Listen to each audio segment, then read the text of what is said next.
Bueno, pues vamos con este ejercicio de inducción magnética. Vamos a leerlo. Dice que tenemos una espira conductora cuadrada de lado 30 centímetros, que serían 0,3 metros, ¿verdad? Que está situada en una región donde existe un campo magnético uniforme de 0,4 teslas. Lo ponemos por aquí. Y nos dice que es perpendicular al plano de la espira y con sentido saliente. Bueno, nos dan aquí un dibujo.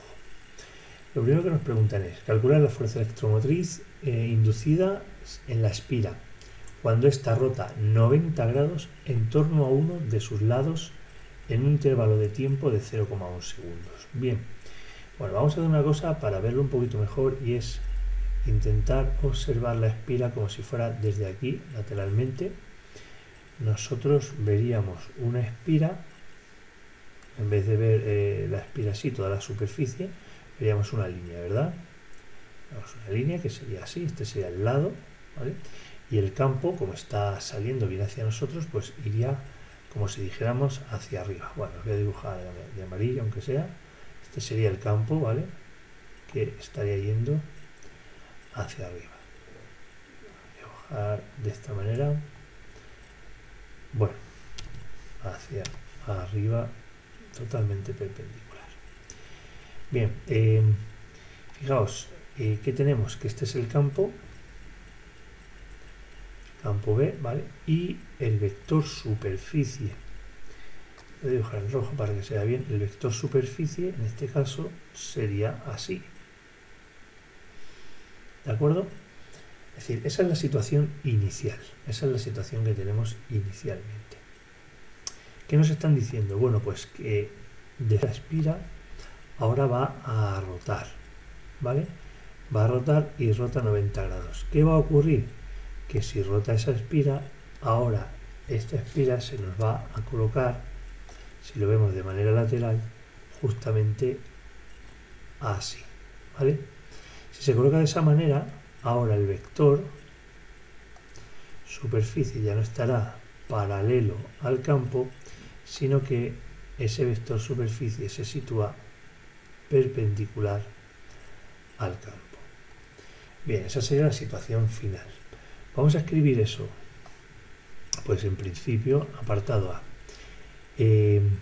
¿Cuál sería el flujo inicial? Bueno, pues el flujo inicial sería el campo inicial, que es constante, por la superficie, por el coseno del ángulo que forman el vector campo y el vector superficie, o lo que es lo mismo, 0,4 teslas por la superficie, como el lado es 0,3 y es un cuadrado, 0,3 al cuadrado, por el coseno de ¿cuánto? El coseno de 0, porque recordamos que al principio el vector superficie y el campo son paralelos.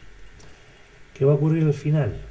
Al final, el flujo final será el campo por la superficie por el coseno del nuevo ángulo. Y ahora, ¿qué pasa? Que el nuevo ángulo va a ser 0,3 al cuadrado por el coseno de 90. Entonces, ¿qué ocurre? Bueno, pues que esto va a ser, si hacemos los cálculos, nos queda 0,036 Weber, mientras que aquí, por el coseno de 90, a ser 0, se me anula todo y el flujo al final es 0 Weber. Como me piden la fuerza electromotriz inducida será la variación del flujo dividido del intervalo de tiempo que ha tardado en producirse esa variación de flujo, que en este caso son 0,1 segundos. Por lo tanto, será flujo final 0 menos, esto es un menos aquí, en la fórmula, 0,036 menos la variación del flujo con respecto al tiempo, en 0,1 segundos, ¿vale?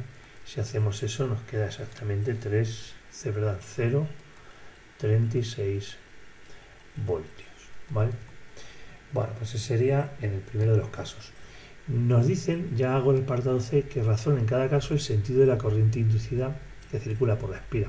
Bueno, en principio, como es como si estuviera disminuyendo el campo saliente, la espira lo que va a intentar hacer es contrarrestar esa disminución del campo saliente. Por lo tanto, será un sentido antihorario el que se genera en la inducción para intentar aumentar ese campo que está reduciéndose al girar la espira y disminuirse ese campo, ¿vale? Bueno, pues ese sería el apartado A con medio apartado C. Y ahora vamos a ir por el apartado B y completamos. El apartado B nos dice, ¿qué ocurre ahora? O sea, vamos a calcular la fuerza electromotriz. Ahora, la espira permanece fija, no se mueve de esta posición, pero el campo magnético se duplica en ese mismo intervalo de tiempo, es decir, en esos 0,1 segundos. Bueno, pues este es más fácil todavía. Pasan 0,1 segundos y ese campo, en vez de ser así, bueno, pues es el doble, ¿vale? Es el doble, lo podemos dibujar, pues se ha duplicado. O lo que es lo mismo, en ese intervalo de tiempo ha pasado de ser de 0,4 teslas a 0,8. Bueno, pues el flujo inicial sería el mismo que en el apartado A, porque eso no ha cambiado nada. Han partido de la misma posición. Y ahora el flujo final será el campo, pero en este caso es el doble, por lo tanto serán 0,8 teslas por la superficie no cambia, 0,3 al cuadrado, y el ángulo no cambia, coseno de 0, que será 1. Entonces, bueno, pues se ve claro que el flujo tiene que ser el doble, ¿no? O lo que es lo mismo, 0,072 Weber. Si ahora calculamos la fuerza electromotriz inducida como menos la variación del flujo en función del intervalo de tiempo que ha tardado, va a ser menos flujo final, ahora es 0,072, menos flujo inicial 0,036, dividido de 0,1, y ahora lo que ocurre es que ya no es 0,36, sino que ahora da menos 0,36 voltios. Vamos a ver qué significa esto. ¿Esto qué significa? Que ahora, como lo que está ocurriendo es un aumento del campo saliente que representa con puntos verdes, ¿qué va a querer hacer la corriente? ¿Qué hará la corriente inducida? Va a ir en contra de ese aumento de campo saliente. ¿Cómo? Generando campo entrante para contrarrestar ese aumento del campo saliente. ¿Cómo genera campo entrante? Por la regla de la mano derecha, la regla del sacacorchos, vemos que en este caso va a tener que ser con un sentido horario. De hecho, en el anterior caso, en el A, era un sentido antihorario y venía dado por un valor de más 0,36 voltios, y en este caso es un sentido horario que viene dado por menos 0,36 voltios, ¿vale? Bueno, pues ese sería el ejercicio. No es muy difícil los cálculos, un poquito más complicado de ver, me imagino yo, el sentido de la corriente inducida que se genera, ¿vale? Un saludo, hasta luego.